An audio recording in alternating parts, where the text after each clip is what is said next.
하나님 말씀 함께 보겠습니다. 여호수아 2장 15절부터 24절 말씀입니다.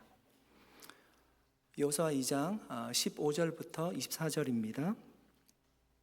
말씀 교독으로 읽도록 하겠습니다.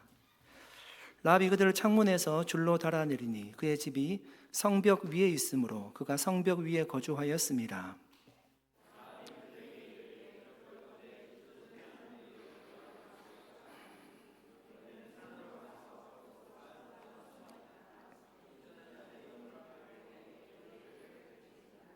그 사람들이 그에게 이르되 내가 우리에게 서약하게 한 이 맹세에 대하여 우리가 허물이 없게 하리니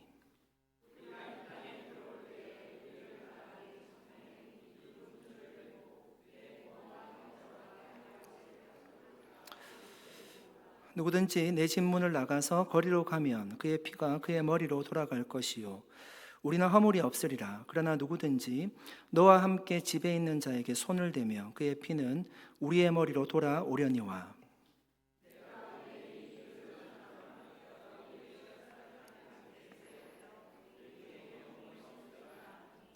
라합이 이르되 너희의 말대로 할 것이라 하고 그들을 보내어 가게 하고 붉은 줄을 창문에 매니라.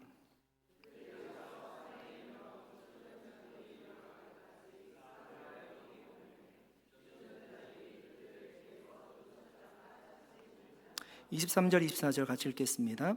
그 두 사람이 돌이켜 산에서 내려와 강을 건너 눈의 아들 여호수아에게 나아가서 그들이 겪은 모든 일을 고하고 또 여호수아에게 이르되 진실로 여호와께서 그 온 땅을 우리 손에 주셨으므로 그 땅의 모든 주민이 우리 앞에서 간담이 녹더이다 하더라. 아멘. 여러분, 라합의 집은 어디 있었을까요? 오늘 본문 15절에 보니까 라합의 집이 성벽 위에 있었다라고 하고요, 라합이 성벽 위에 거하였다라고 기록하고 있습니다. 우리가 약간 의문이 들 수 있겠죠. 어떻게 성벽 위에 거할 수 있을까 이렇게 생각할 수 있을 겁니다. 당시 여러분 고대 근동에는 성벽이 두 겹으로 되어 있었습니다. 사진 보여주시면 될 것 같은데요, 성벽에 외벽이 있고요, 성벽에 내벽이 있습니다. 그러니까 그 중간 사이에 공간이 있는 겁니다. 사람들이 거기에 집을 짓고 살았습니다. 보통 거기에 사는 사람들은 다 가난한 사람들이었습니다. 사회적 약자들이었습니다. 아마 라합도 기생이었기 때문에 그 성벽에 집을 짓고 살았을 것입니다. 제가 몇 번 얘기 드렸지만 학자들은 아마 라합이 여간을 했을 거다 그렇게 해석하는 학자들도 있습니다. 그러니까 여리고의 두 정탐꾼들이 성벽을 넘어서 여리고성에 들어가게 되었을 텐데 가장 먼저 발견한 집이 성벽 위에 있는 집이었을 겁니다. 자신들이 여기 들어왔다는 소문이 알려지고 몸을 숨기게 되었을 거예요. 어디에? 라합의 집에 몸을 숨겼을 것입니다. 오늘 본문에 보시면 라합이 정탐꾼들을 자신의 집 창문에서 줄로 달아서 성 밖으로 내려줍니다. 그러니까 라합의 집 창문이요, 성의 외벽 쪽으로 나 있었을 것입니다. 여러분, 성벽에서 사람을 줄로 달아내린다는 것이 어떨까요? 성벽의 높이가 한 6m에서 9m 정도 되었다고 합니다. 그러니까 사람이 이렇게 뛰어내릴 수 있는 정도의 높이는 아닌 거예요. 아파트로 따지면 한 2층에서 한 3층 정도 되는 높이였거든요. 그냥 뛰어내리기에는 어렵고 오늘날과 같이 바닥이 평평한 바닥이 아니에요. 그러니까 바닥이 울퉁불퉁하니까 뛰어내리다가 다칠 수도 있을 것입니다. 그렇다고 성인 남성을 밧줄에 묶어서 성 밖으로 달아내린다는 것도 보통의 일은 아니었을 겁니다. 아마 집안에 큰 기둥에 밧줄을 묶고요, 한 명씩 천천히 아래로 내리게 되었을 것입니다.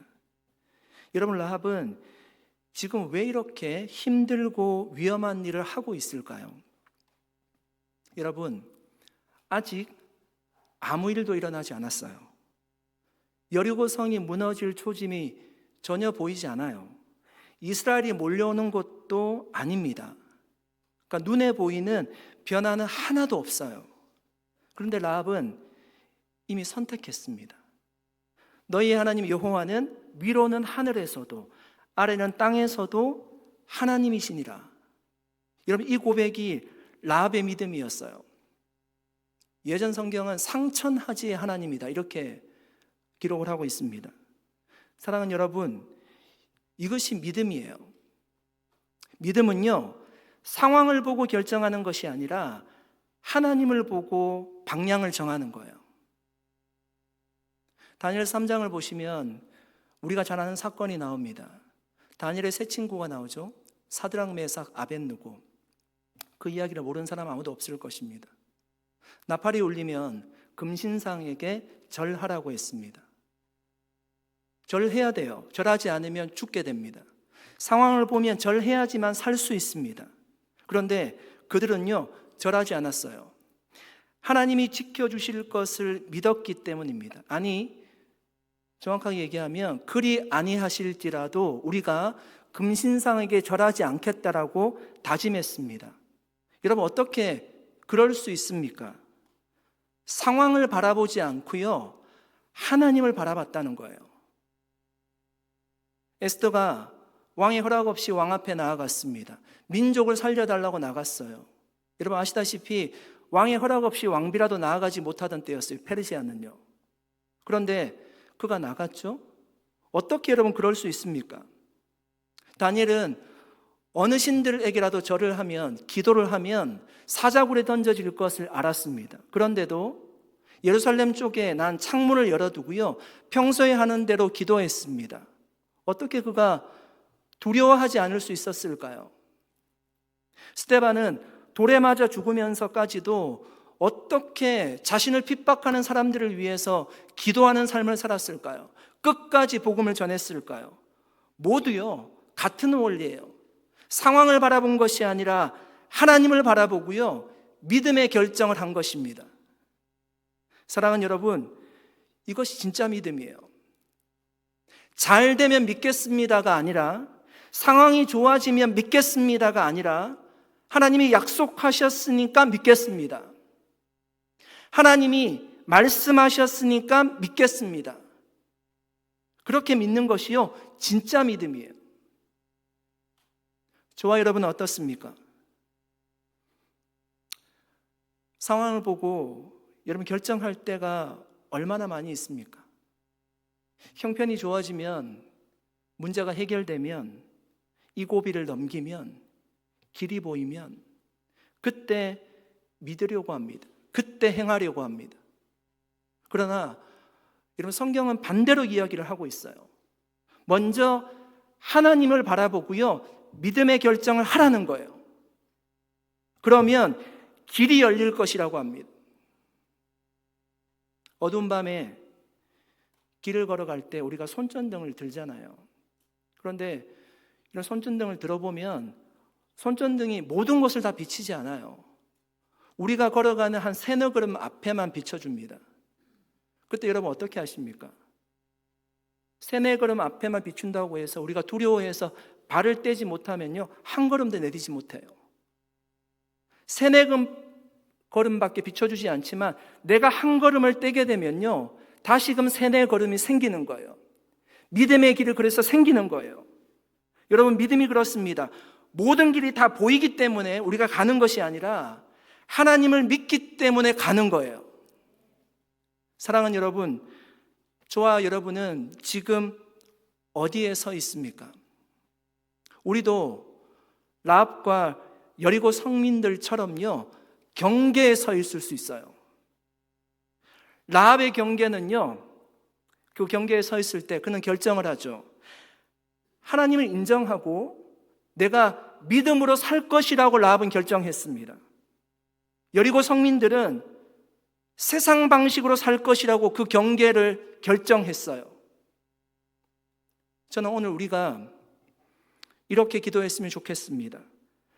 여러분, 단순히 우리가 문제를 해결해 달라고 하나님 앞에 기도하는 것이 아니라 먼저는 우리가 하나님 편에 서 있게 해달라고 기도했으면 좋겠습니다. 단순히 문제를 해결해 달라는 바람은요, 여리고 성민들이 가지고 있던 기도의 제목이었을 겁니다. 그들의 기도는 이스라엘 백성들이 여리고로 안 쳐들어오는 거예요. 제 말이 틀리지 않았죠? 그들이 바라는 것은 지금 두려워 떨고 있잖아요. 이스라엘 백성들이 여리고로 안 들어오는 거예요. 그러나 그런 일은 있을 수 없어요. 왜냐하면 하나님이 정하신 바가 있기 때문입니다. 그러나 라합의 기도는요, 하나님 편에 서 있는 것이었어요. 하나님 편에 서 있으면 본인이 여리고 심판을 막을 수는 없어도 그 심판 중에라도 나는 구원받을 수 있는 거예요. 라합은 하나님 편에 서 있을 때 믿음을 가질 수 있었었고요, 담대하게 그 믿음의 길을 걸어갈 수가 있었습니다. 사랑하는 여러분, 이렇게 기도합시다. 하나님, 지금 상황은 좋지 않지만 저는 하나님 편에 서 있겠습니다. 눈에 보이지 않아도 하나님을 붙들고 의지하겠습니다. 이렇게 우리가 여러분 믿음으로 기도할 수 있다라면 주님이 우리 편에서요, 우리를 붙들어 주실 줄 믿습니다. 여러분, 결과를 보고 우리가 결정하는 사람이 아니라, 상황을 보고 판단하는 것이 아니라 하나님을 바라보고요, 하나님을 붙드는 믿음을 가질 수 있기를 예수님의 이름으로 간절히 축원드립니다.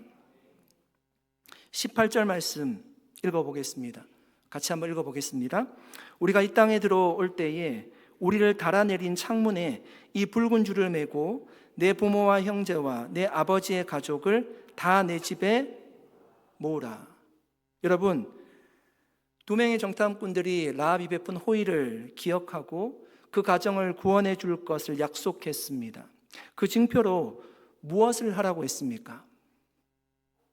창문에 붉은 줄을 매라고 이야기를 합니다. 여러분, 왜 붉은 줄이었을까요? 아마 붉은 줄은 멀리서도 눈에 잘 띄게 되었을 거예요. 이스라엘 백성들이 이제 요단강을 건너서 여리고성으로 들어오게 될 텐데, 많은 병사들이 그 붉은 줄이 있는 집을 보면, 아, 이 집은 라합의 집이구나, 우리가 공격하면 안 되겠구나 는 것들을 바로 깨닫게 되었을 겁니다. 그런데 사실 이스라엘 백성들에게 붉은색은요, 특별한 색이잖아요. 출애굽 당시 이스라엘 백성들은 집 문설주에 어린 양의 피를 발랐어요. 그것이 구원의 표징이었습니다.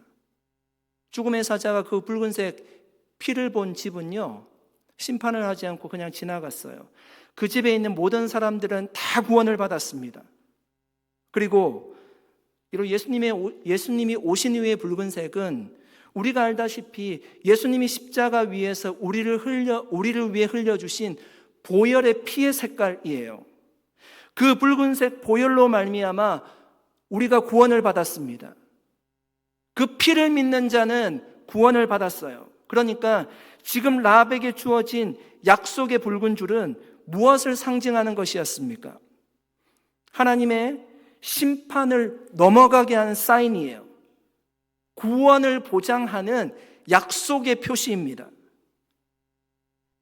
여러분, 라합은 그 이야기를 듣고요, 정탐꾼들이 떠나자마자 즉시로 붉은 줄을 창문에 매달았어요. 21절 말씀입니다. 같이 한번 읽어보겠습니다.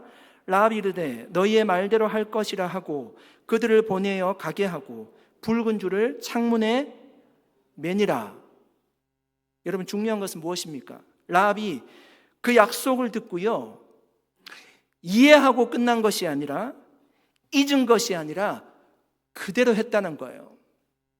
미루지 않았고요, 계산하지 않았고 따져보지 않았고 즉시로 순종했어요. 그들을 보내고 붉은 줄을 매달았대요. 사랑하는 여러분, 믿음은 약속을 듣는 것으로 끝나지 않습니다. 순종으로 이어질 때 그것이 진짜 믿음이에요. 하나님이 아브라함에게 독자 이삭을 바치라고 했습니다. 도무지 이해할 수 없는 명령이에요. 그러나 아브라함은 다음날 아침에 일찍 일어나서요, 그 이삭을 데리고요, 모리아 산으로 향합니다. 다 이해해서 간 것이 아니었어요. 어떻게 이해가 됩니까? 그러나 하나님이 하신 약속을 믿었기에 순종한 것이었습니다. 히브리서 11장 19절 말씀에 이렇게 이야기를 합니다. 같이 읽겠습니다. 그가 하나님이 능히 이삭을 죽은 자 가운데서 다시 살리실 줄로 생각한지라. 비유컨대 그를 죽은 자 가운데서 도로 받은 것이니라. 아브라함은요, 하나님이 이삭을 살리실 줄 믿었대요. 굉장한 믿음이죠. 사람이 죽는데 어떻게 살아나요? 근데 믿었대요. 그 약속을 믿었기 때문에 순종할 수 있었어요. 사랑하는 여러분, 믿음은 이해가 아니라 약속을 신뢰하는 거예요. 단지 그냥 머리로만 이해하는 것이 아니라 하나님이 이루실 약속을 신뢰하는 거예요.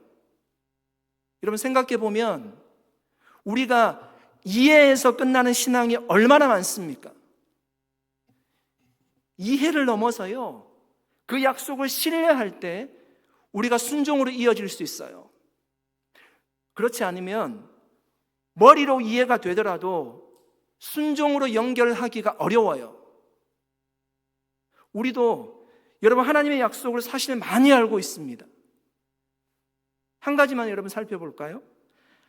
여러분 하나님이 함께 하심을 여러분 믿으십니까? 믿으십니까? 주님이 말씀하셨어요. 승천하시면서 내가 세상 끝날까지 너희와 항상 함께 하리라. 주님 말씀하셨습니다. 그런데 거기서 멈추면 안 되는 거죠. 그 이해에서 멈추면 안 된다는 거예요. 주님이 이어서 더 하신 말씀이 무엇입니까? 왜 하나님이 우리와 함께 해주신다고 약속하셨습니까? 모든 민족을 제자 삼으라고. 모든 민족을 제자 삼으라고. 그러니까 어떻게 살라는 거예요? 주님이 세상 끝날까지 함께 해주신다는 말씀을 믿으면 제자 삼는 사역에 순종하라는 것입니다. 그런데 문제는 무엇입니까? 우리가 하나님의 약속을 이해하더라도 붙들지 않는 거예요. 행동으로 옮기지 않는 거예요. 의사가 한 환자에게 말했습니다. 이 약을 꼭 드셔야 됩니다. 이 약을 꼭 드셔야 됩니다. 그래야 살 수 있습니다.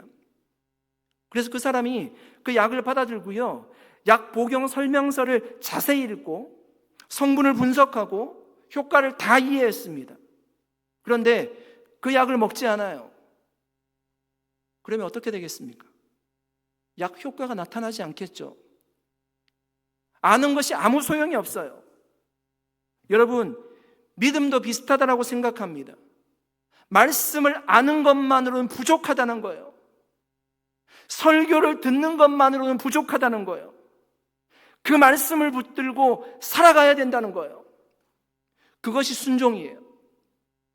순종이 있을 때 열매가 있다는 거예요. 이런 라합이 그대로 했어요. 그대로 성 밖으로 내려보내고요, 붉은 줄을 가지고 그 자신의 창문에 매었습니다. 그리고 어떻게 합니까? 가족들을요 다 불러 모았어요. 지난번에도 얘기했다시피 라합이 일반적인 삶을 사는 여인이 아니잖아요. 신뢰받는 여인이 아니었잖아요. 가서 얘기해도 안 올 수도 있어요. 가족이 2번 찾아가고 3번 찾아가고 올 때까지 찾아갔을 거예요. 다 집에 모았어요. 그리고 실제로 그 집에 구원이 임한 것입니다. 사랑하는 여러분, 오늘 우리의 삶에도 붉은 줄을 실제로 매다는 것이 필요합니다. 말씀을 붙들고 사는 행동이 필요하고요, 기도를 아는 것이 아니라, 기도해야 된다는 것을 단지 아는 것이 아니라 기도로 무릎 꿇는 삶이 필요한 거예요. 봉사의 자리가 있으면 순종으로 결단하는 삶이 필요한 것입니다. 나중에 하겠습니다. 좀 더 보고 결정하겠습니다. 늦는 거죠. 이런 마음은요, 여리고 성민들의 마음이에요. 라합의 마음은 즉시 순종하는 것이었습니다. 그것이 구원의 열매로 이어졌습니다. 사랑하는 여러분, 믿음은 머리에 있으면 열매를 맺지 못합니다. 그러나 믿음이 삶으로 드러날 때 성령의 열매를 맺는 줄 믿습니다. 여러분, 오늘 이 저녁에 기도 시간에 우리가 말씀을 듣고 이해하는 데서 우리가 멈추는 것이 아니라 정말 붉은 줄을 매는 심정으로 순종의 자리로 나아갈 수 있도록 기도하시기를 바랍니다. 그렇게 기도하고 순종의 자리로 나아갈 때 라합의 집에 임한 그 구원의 열매와 같은 놀라운 열매를 맺게 될 줄로 믿습니다. 이해를 넘어서요, 순종함으로 그런 놀라운 열매를 경험하는 여러분의 가정과 교회가 될 수 있기를 예수님의 이름으로 간절히 축원드립니다. 22절 이하에 보시면 여러 정탐꾼들이 사흘간 산에 숨어 있다가 이스라엘 진영으로 다시 안전하게 돌아오게 됩니다. 그리고 여호수아에게 여리고에서 있었던 일을 보고하게 되죠. 24절 말씀입니다. 같이 한번 읽어보겠습니다. 같이 읽겠습니다. 또 여호수아에게 이르되 진실로 여호와께서 그 온 땅을 우리 손에 주셨으므로 그 땅의 모든 주민이 우리 앞에서 간담이 녹더이다 하더라. 이래 모세가 40년 전에 가데스 바네에서 12명의 정탐꾼을 보냈습니다. 그들이 40일간 정탐하고 돌아와서 한 얘기가 무엇이었습니까? 우리는 그들에 비해서요 메뚜기와 같다는 것이었습니다. 절망했습니다. 그런데 지금 정탐꾼들은 뭐라고 보고하고 있습니까? 가나안 땅이 달라지지 않았어요. 여리고성은 그대로 위험 있게 서 있습니다. 그런데 뭐라고 이야기하고 있습니까? 여호와께서 그 온 땅을 우리 손에 주셨으므로. 이미 주셨다는 거예요. 어떻게 여러분 이렇게 확신할 수 있어요? 라합의 고백 때문이었습니다. 그 땅 주민이 지금 심히 두려워하고 있다는 거예요. 간담이 녹고 있다는 거예요. 정신을 잃을 정도라고 들었습니다. 여러분 사실 이스라엘 백성들이 두려워하고 있어요. 그들에게는 트라우마가 있어요. 가나안 땅에 대한 트라우마예요. 그 가나안 땅에 다녀오고 나서 부모님이 죽었어요. 내가 알던 사람들이 1세대가 다 죽었어요. 그 땅을 차지할 좋은 군사가 있는 것도 아니고 지금 더 좋아진 것도 전혀 아니었어요. 무기가 있는 것도 아니고 전략이 있는 것도 아니에요. 그런데 알게 된 것이 있습니다. 무엇을 알게 되었습니까? 하나님이 이미 일하고 계신다는 사실을 알게 된 거예요. 사랑하는 여러분, 믿음이란 무엇입니까?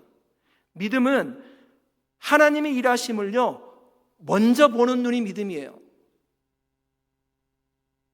열왕기하 6장을 보시면 엘리사와 그의 사환이 아침에 일어나 보니까 성이 완전히 아람 군대에게 둘러싸여 있습니다.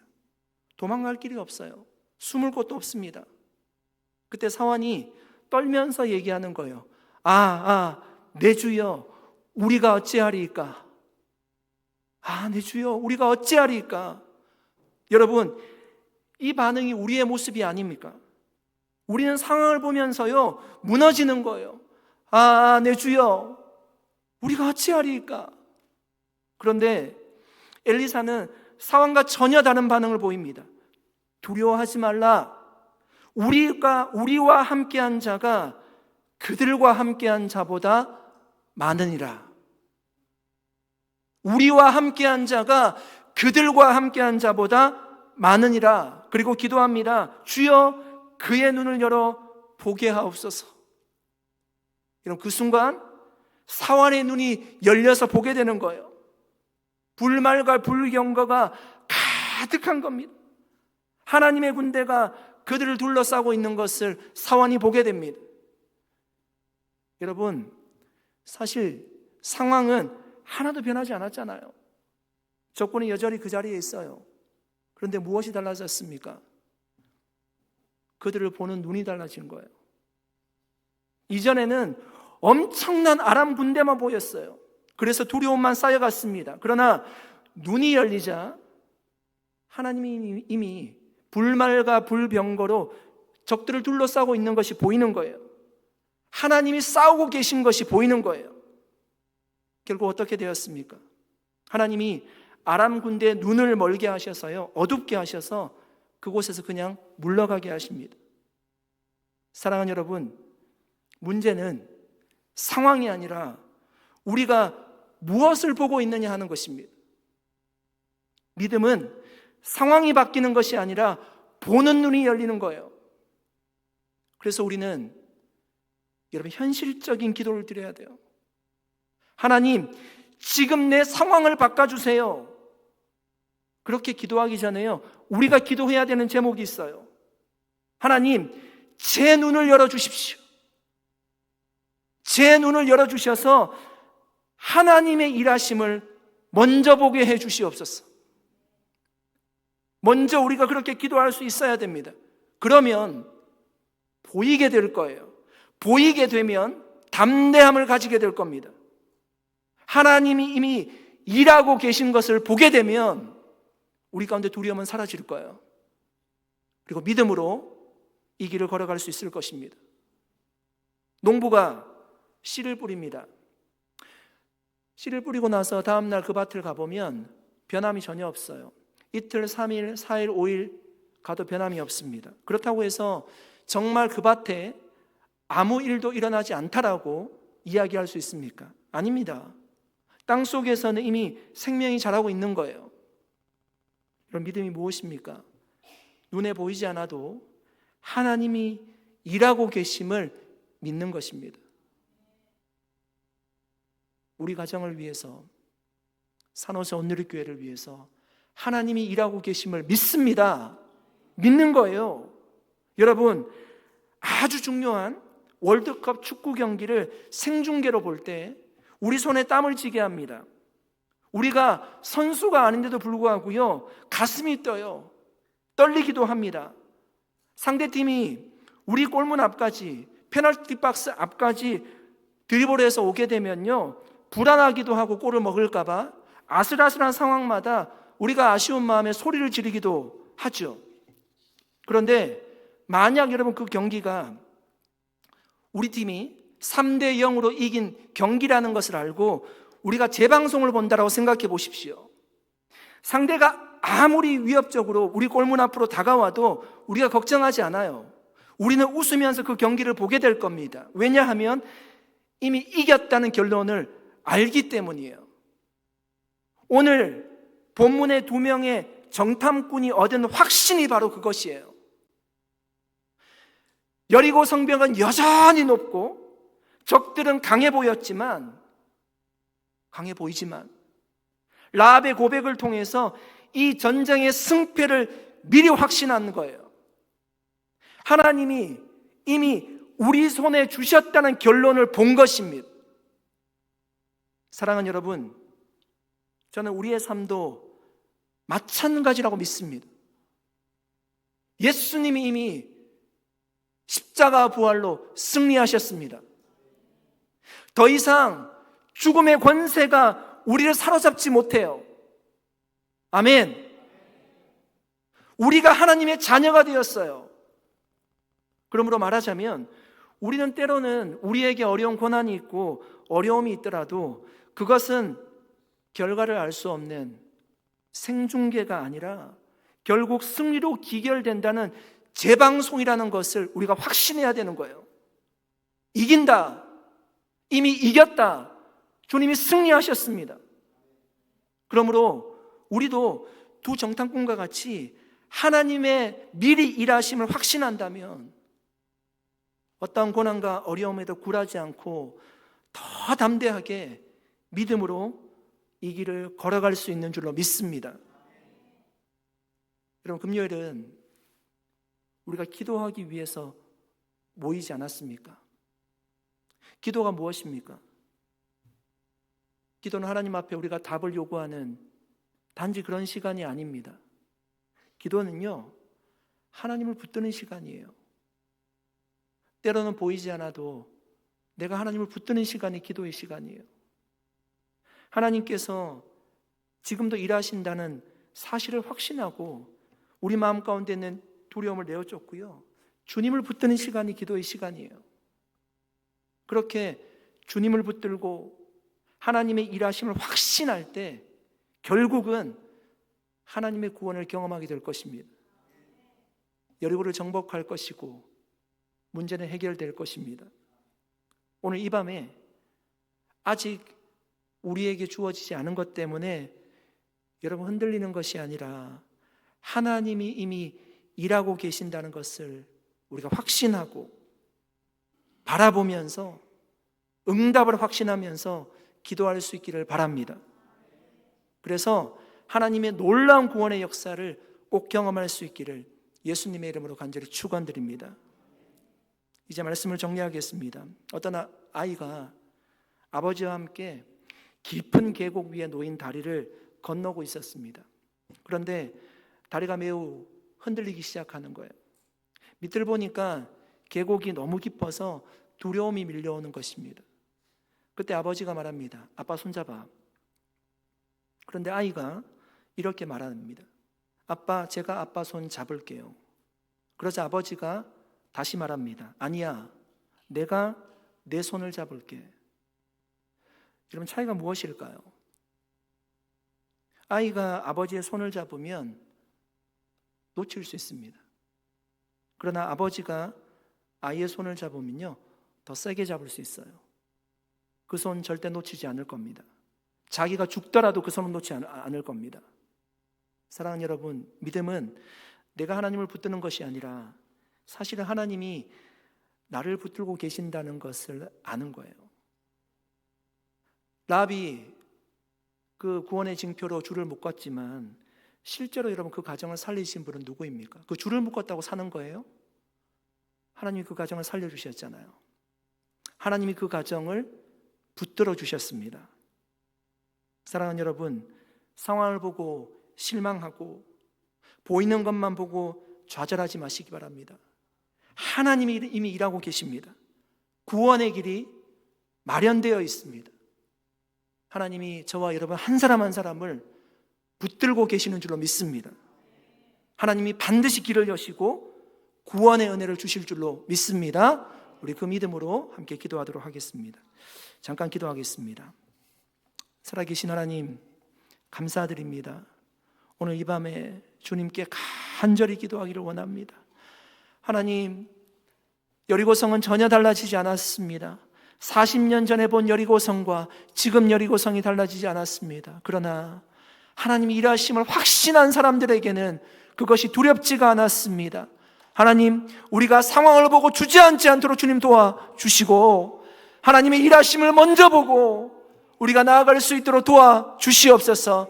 하나님, 믿음이라고 하는 것이 아는데 그치지 않고 순종으로 나아갈 때 우리에게 열매가 있다는 사실을 우리가 배웠습니다.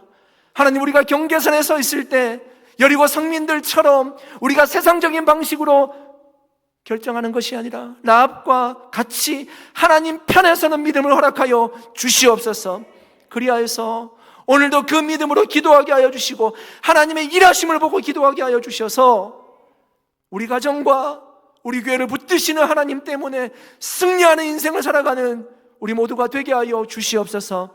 감사드리옵고 예수님의 이름으로 기도드리옵나이다. 아멘. 우리 함께 찬양 드리겠습니다.